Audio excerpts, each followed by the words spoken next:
Be here.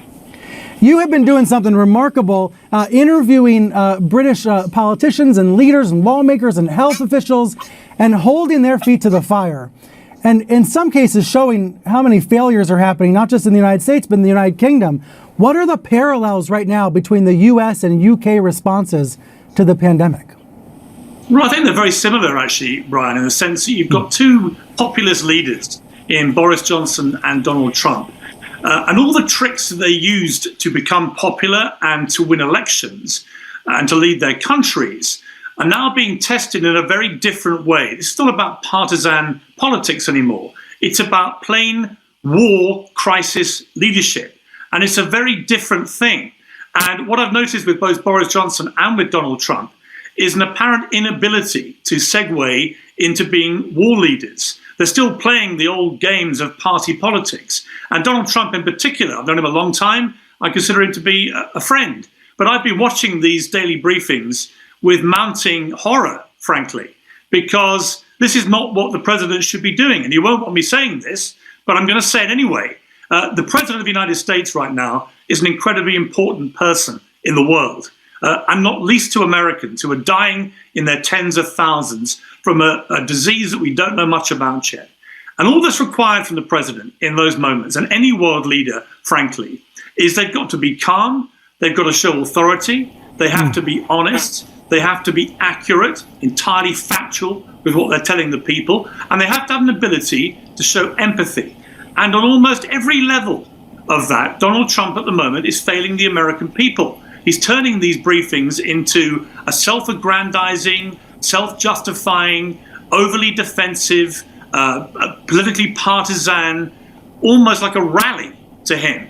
Almost like what's more important is winning the election in November. No, it's not Donald Trump. What is more important right now is saving American lives. And I believe that the complacency that the American and British administrations showed in the first few weeks of this crisis has been extremely damaging to both countries' ability to deal with coronavirus. But it's not too late for them to now get a grip and actually make the attack on the virus their number one priority, not pumping themselves up, not telling us all day what a great job they're doing, but actually focusing on what matters, and that is human life.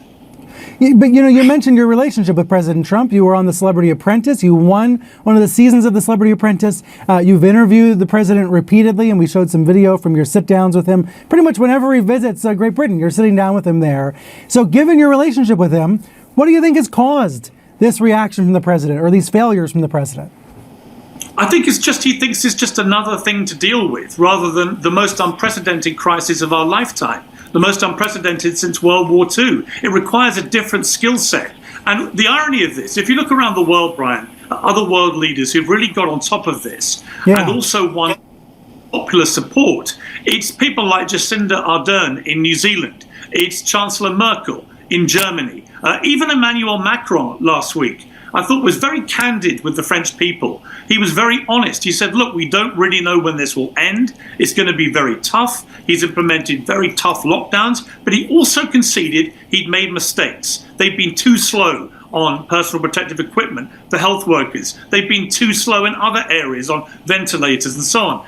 There's just something about a candor from a leader in a war that I think goes down well with the public. Macron's never been more popular, nor has Chancellor Merkel. Donald Trump's approval ratings are falling, and the reason for that, he needs to understand this. They're falling because people don't trust him. They think he's turning these daily briefings into self-serving rallies, and they don't understand why he can't just do the basics of crisis leadership, which is to make the public come with you and to believe you and to feel that you're on their side and you're showing them the empathy that they need when so many people are dying.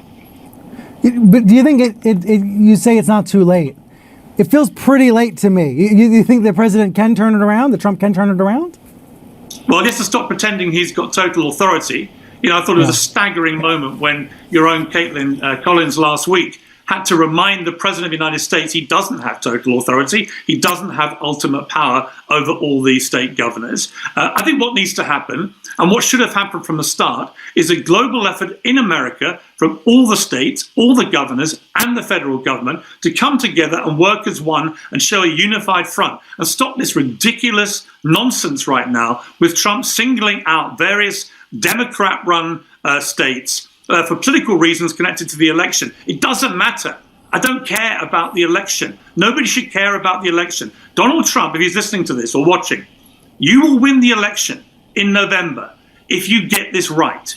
If you stop making it about yourself and make it about the American people and show that you care about them over yourself, you will win. And conversely, you will lose the election in November if you continue to make it about yourself, continue playing silly politics, continue targeting Democrat governors because that suits you for your electoral purposes. None of that matters. And until Donald Trump realizes that, and again, he doesn't want to hear this, but he may as well hear it from me. Until you realize that, Mr. President, you are not going to get this right. And if you don't get it right, more Americans are going to die. Are you risking your friendship with the president by calling him out? I saw your recent column for the Daily Mail says America doesn't want a King Trump. It was very critical of the president. I also checked his Twitter feed, though, and he does still follow you. You're one of the few people the president of the United States follows on Twitter. How do you view this relationship now? Is it still a friendship you have with him? Well, I've always tried to be very candid with him. I've written about 100 columns on President Trump, and I would say it's about 50-50. 50 positive, 50 have been critical. I try to be fair about him. He's not my president. He's a president I look on from afar from here in the UK. But I try and be balanced and try and be fair, notwithstanding the fact that we have a friendship. But right now, I don't really care about the niceties of whether Donald Trump's going to be offended by what I'm saying. He has to put the country before himself. He has to put Americans before electioneering. He has to remind himself every day, what can I do today to prevent more lives being killed? Not how can I score more petty points and try and stand here for 2 hours with people like Dr. Fauci waiting to do their work, which will actually save lives, and trying to have arguments with the media who are actually trying to do their job, which is holding the government to account exactly as they should be doing. And Donald Trump shouldn't take that. He should use the criticism from the media to ask himself every day, am I doing the right thing? Am I doing enough? That's his job. It's time to really hold these public officials accountable in interviews, in press conferences, however we can, given how many failures have happened on not just the federal level, but on the state and local level as well. Tell me about how you've been trying to do that on your program on ITV. Well, we've had a lot of the cabinet ministers coming on. There's been an extraordinary situation, of course, in the UK because the Prime Minister, Boris Johnson, got coronavirus. He got it 3 weeks after boasting that he'd been to a hospital where he'd shaken as many hands as possible, and the hospital had people with coronavirus. And surprise, surprise, the Prime Minister, who took this so casually, then got the virus himself and became critically ill and, frankly, nearly died. And he was saved by the power of the health workers, the very same health workers that we've now seen lose their lives in this country and indeed in America for a lack of personal protection equipment. So I hope that focuses Boris Johnson's mind on what is required here.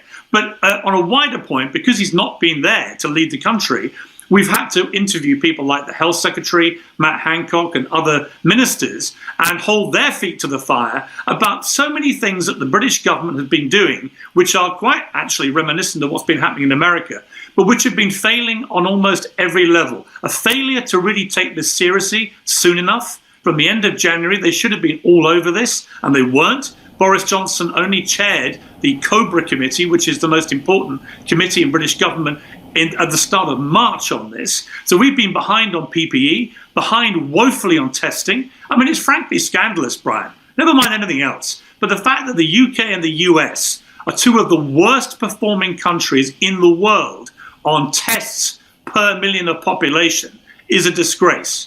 And it shames America, it shames Britain, it shames everyone involved in this. But like I said at the start, it's not too late.